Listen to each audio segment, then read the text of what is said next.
ನಮ್ಮ ಆರ್ಯ ಬಂದಿದ್ದಾನೆ. ಎಷ್ಟೋ ಜನ ಕೇಳ್ತಿರ್ತಾರೆ ಎಲ್ಲಿ ಅಕ್ಕ ಆರ್ಯ ಬಂದಿಲ್ವಾ ಅಂತ. ಬಂದಿದ್ದಾನೆ ನೋಡಿ. ರವೆ ಬೂಸ ಕಲಿಸ್ಕೊಟ್ಟೆ, ಅದನ್ನ ಸ್ವಲ್ಪ ತಿಂದ್ಬಿಟ್ಟು ಚಕ್ಕೆ ಬೂಸನ ಈ ಥರ ಕೊಟ್ಟರೆ ಅವನಿಗೆ ಇಷ್ಟ. ಈ ಥರ ನಾನು ಕೊಡ್ತೀನಿ.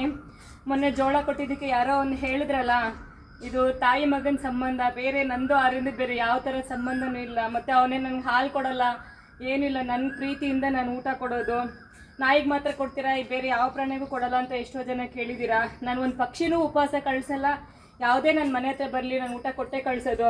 ಆರಿ ನೋಡಿ, ಒಂದು ಜೋಳ ಕೊಟ್ಟಿದ್ದಕ್ಕೆ ಅದು ನಾನು ಬೆಳೆದು ಕೊಟ್ಟಿದ್ದು, ಎಲ್ಲಿಂದನೂ ತಂದು ಕೊಟ್ಟಿಲ್ಲ. ಇದು ಅಷ್ಟೇ, ನಾನು ದುಡ್ಡು ಕೊಟ್ಟು ತಂದು ಇಟ್ಕೊಂಡು ಅವ್ನು ಬರುವಾಗೆಲ್ಲ ನಾನು ಬೂಸ ಕೊಟ್ಟು, ಮತ್ತು ರವೆ ಬೂಸ, ಚಕ್ಕೆ ಬೂಸ ಎಲ್ಲ ಕೊಟ್ಟು ಕಳಿಸ್ತೀನಿ. ಇದನ್ನು ಹಂಗೆ ಕೊಟ್ಟರೆ ಅವ್ನು ತಿನ್ನಲ್ಲ. ಇದನ್ನು ಅವ್ನಿಗೆ ಈ ಥರ ಉಂಡೆ ಮಾಡಿ ಕೊಟ್ಟರೆ ತುಂಬ ಇಷ್ಟ ನೋಡಿ, ತಿಂತಾನೆ. ಸೊ ಇದೇ ಹೇಳೋದು, ಪ್ರಾಣಿಗಳಿಗೆ ಊಟ ಕೊಡಿ, ಪಕ್ಷಿಗಳಿಗೆ ಊಟ ಕೊಡಿ. ಅದರಲ್ಲಿ ಗೋಮಾತೆನ ಇವಾಗ ಅವರಿಗೋಸ್ಕರ ಎಷ್ಟು ಹೋರಾಡ್ತಿದ್ದಾರೆ. ಎಲ್ಲರೂ ಅದಕ್ಕೆ ಕೈ ಜೋಡಿಸಿ.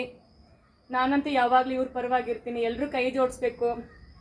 ನಮ್ಮ ದೇವರು, ನಾವು ಹೇಳೋದು ಮುಕ್ಕೋಟಿ ದೇವರುಗಳು ಎಲ್ಲಿರ್ತಾರೆ ಅದೆಲ್ರಿಗೂ ಗೊತ್ತಿರೋದೆ. ಸೊ ಅವ್ರನ್ನ ನಾವು ಗೌರವಿಸ್ಬೇಕು ಅನ್ನೋದೇ ನನಗೆ ಆಸೆ. ಯಾವುದೇ ಬರಲಿ ನನ್ನ ಮನೆ ಹತ್ರ ನಾನು ಊಟ ಕೊಡದೆ ಕಳಿಸಿದ್ದು, ಯಾವುದೇ ಹಸು ಬರಲಿ ನಾನು ಖಂಡಿತ ಕೊಟ್ಟು ಕಳಿಸ್ತೀನಿ.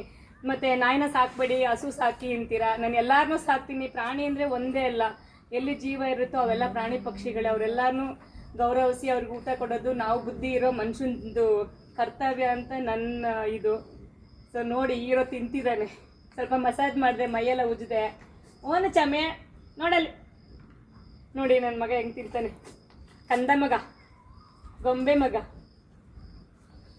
ನಮ್ಮ ಅರೇಮ್ಮ